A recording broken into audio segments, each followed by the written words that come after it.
what is sacred anymore in terms of what we share? Like, is everything perceived or seen as an opportunity to share something? We didn't normally do this before the advent of social media. We didn't just share everything. We didn't have a story about everything. We didn't share every moment of our lives with everybody.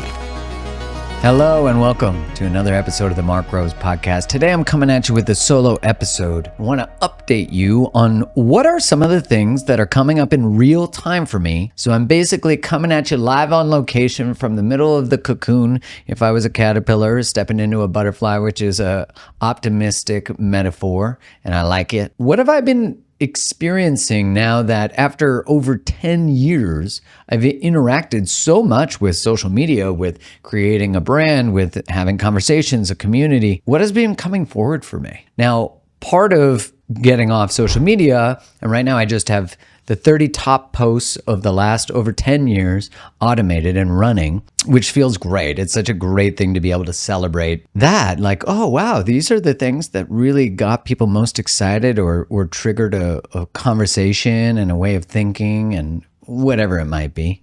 And I consider myself so blessed that I've had that opportunity to grow out loud on that platform. And now my podcast is the place really of self-expression, that this is my mechanism, and as well as my newsletter, and now creating a community, which of course you can go to the show notes and find out more about. We're going to be kicking it off in July with a 30-day challenge that's about fully stepping into integrity and alignment with who you are. And so much of my work people have found due to a breakup or frustrations dating or not knowing whether they should stay or go. The majority of people find my work through something relational, and yet it always comes back to us, no matter what. Like, how do we turn the experiences that we're in to get to know ourselves better and to get more aligned with what we want to bring into this world? There are certain things that I just know to be true through the thousands and thousands of people I've interacted with that make for a great life. The things that are principles about what creates great relationships and what doesn't, and how do we actually use the experiences of our lives to transform. And I definitely know that being surrounded by other people who want to create what we want to create or something similar and hold us to that same bar that becomes the values of the community is so important for change. So I'm super excited about what's to come, but what's coming up for me has been really interesting. I just went on a trip to Scotland and Ireland and was visiting. My mom is originally from Dublin, so I was visiting family. I'm so used to traveling and thinking, oh yeah, I'm going to post a story about this, or this thought came up. I should record something about it and put it on stories or create an Instagram reel. And it's been really interesting to not share that, to not have a place. It's amazing how habitual social media has become in our daily lives, because I'm experiencing it in my own life, that what is sacred anymore in terms of what we share? Like, is everything perceived or seen as an opportunity to share something? We didn't normally do this before the advent of social media. We didn't just share everything. We didn't have a story about everything. We didn't share every moment of our lives with everybody. And of course, there are people you might be one of them, who have very private social media platforms. And so you're like, I actually don't. And I do recognize the value of being able to connect with family and things like that, and friends, and be able to share moments of our lives to a curated group. But I would argue that a lot of people share moments of their lives to very large groups, or their profiles are open and anyone could see them. If we have a business too, it's this concept of like, oh, is everything an opportunity to frame it back to relationship or to diet or to whatever? And it's like, has it removed the sacredness of each moment? I don't know the answer to that. But what I have been exploring, because it correlates a lot to the frenetic energy that makes it so, let's say if we have anxious attachment, if we feel insecure or unsure about something, the frenetic energy of the uncertainty can cause us to create a behavior that is the attempt to create security, right? So if I feel uncertain about where I fit with someone in the early dating process, I might over-text them because I can't hold the frenetic energy of the unknown. So I get it out of my body by doing these things. And I was thinking, this same frenetic energy that creates change and transformation and maybe creativity in a different form, when we're getting it out by creating the story or writing the post or whatever it is, are we not allowing it to become more? I don't know the answer, but I'm playing with that idea of, what does the frenetic energy lead to? What I know is that personally, the frenetic energy, when we don't dispel it with the overtexting, it leads to transformation. It leads to creating security within ourselves. And I wonder, I'm just playing with the idea that if we just held on to some of the things we've been just socialized to share, would we feel more connected to ourselves? Would we feel more present in each moment? Because we're not thinking about creating some sort of content that will, have someone learn a life lesson or see that we're okay or that we live a great life or that we're in Hawaii or whatever it is. It's like, what happens? Like, what is privacy anymore? And does it make it so we're not so connected to our phones, that then we are connected to the moment? And what I definitely know to be true is that everything in life is better when we're present to all the intricacies of our relating, and how if we're out for lunch with someone we love or sitting on the couch with them or sitting with our child, everything is better when we're fully present. And if you think about it, that's the only moment we have. And yet we're spending so many moments in other moments across the globe, or being just like constantly bombarded with the news and information and all the things. And that's the other thing I've really learned, is that I do not feel the chaos of the world outside of my immediate world, because I am not constantly bombarded with the news and with all the stress about, should you talk about this thing, should you not? You can't say the right thing here, and if you say something about this, you're wrong about that. And it's really nice to not even be in the environment of that's all going on and people are getting upset about things. And some people might say, well, that's privilege. You're not being informed. Sure, there might be truth to that, but what I do know is it's peace. And I'm not going to let the attempted shaming of saying it's privilege to not experience the regulating of my nervous system, or the attempt to continue to learn what regulation even is in a world that has so much availability.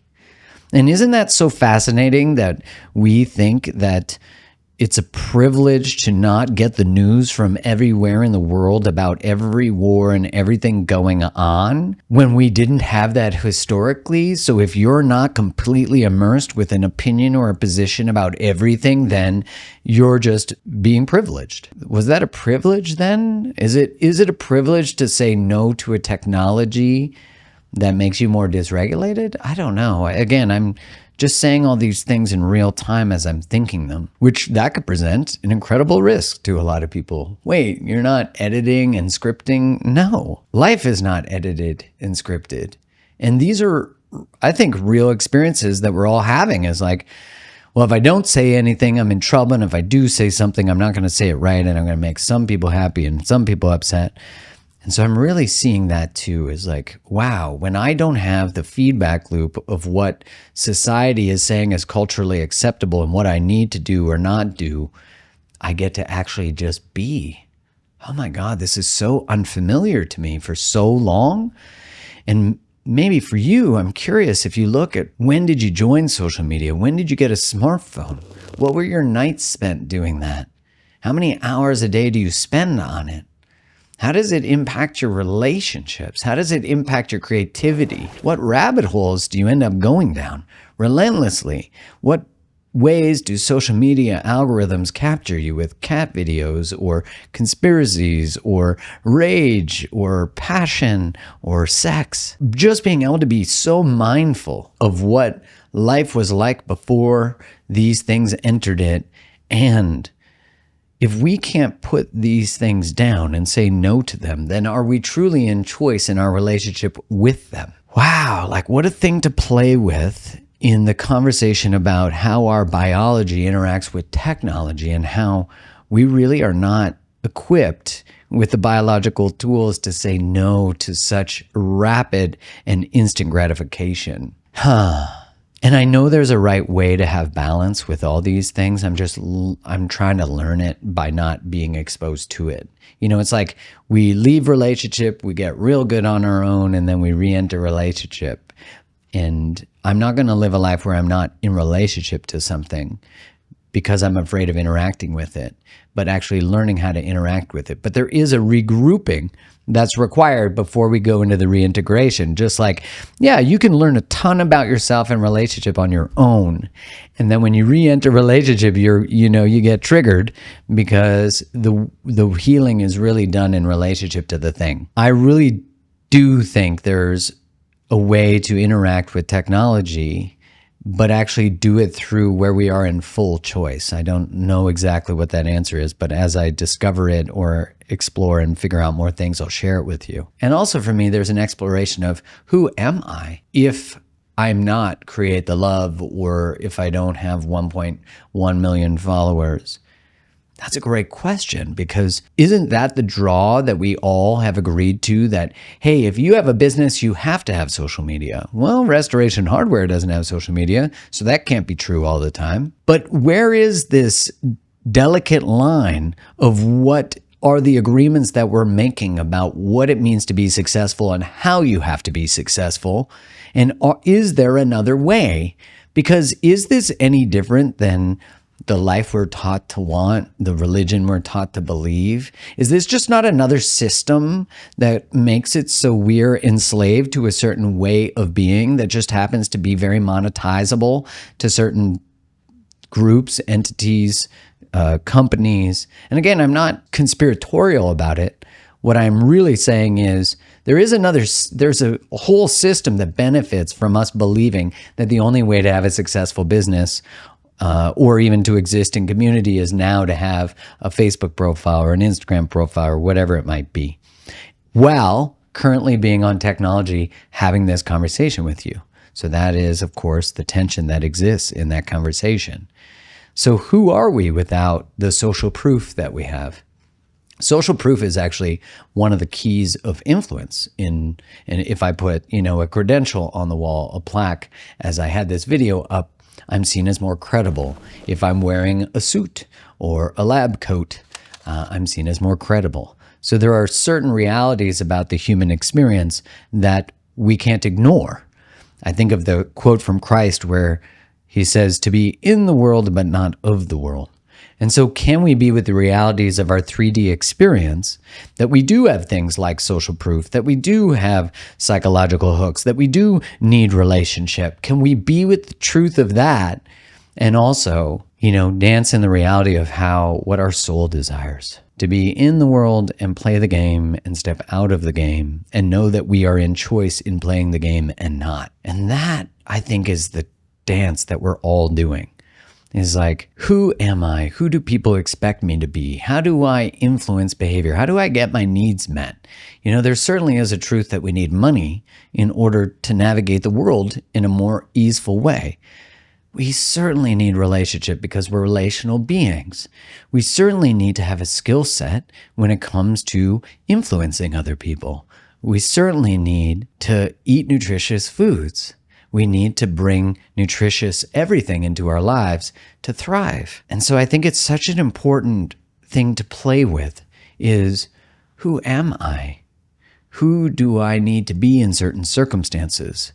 Is that by choice or by necessity? When I start to see the constructs of the relationships I've created and also the protective versions of myself I've created, can I start to be more selective about what is productive and what is not? When do I abandon myself? When do I not? When do I put a mask on? When do I do it unconsciously versus consciously? Man, I love playing with this because it's really playing with the idea of who we construct ourselves to be and what is our personality and where does our personality, both positive and negative, whatever that might be, how do we use those things in order to ensure status, survival, all that? So yeah, it's really interesting to explore all these things that are coming forward for me in stepping away from social media, but also realizing, hey, I got some things to say and I'm going to say them on the podcast. And I want to step into a community where an algorithm is not in charge of you and I having a conversation, and where we're actually saying like, hey, we're going to hold a bar for what it means to live an aligned life. And that is possible for all of us. And how do we do that? What is the skill set that goes from I'm lost and I'm not really sure what to do with my life, or I'm having this intuitive pull, or I want to create something different for myself. I feel like I want more from relationship. I don't trust myself in choosing partners. I went through a breakup and I feel like everything's gone. And it's like all of it is the beginning or the continuation to a deeper sense of yourself and standing more deeply within who you truly are. So with all that said, I wanted to give you an update. If this community sounds like something you want to be part of and you want to jump into that challenge, go to markgroves.com/aligned, and we'll put the link in the show notes so that you can save your spot for when the doors open, because they will close. And this challenge is going to be absolutely incredible. I can't wait to see you there. And thank you for listening. Please subscribe so you don't miss any more episodes. Can't wait to see you there.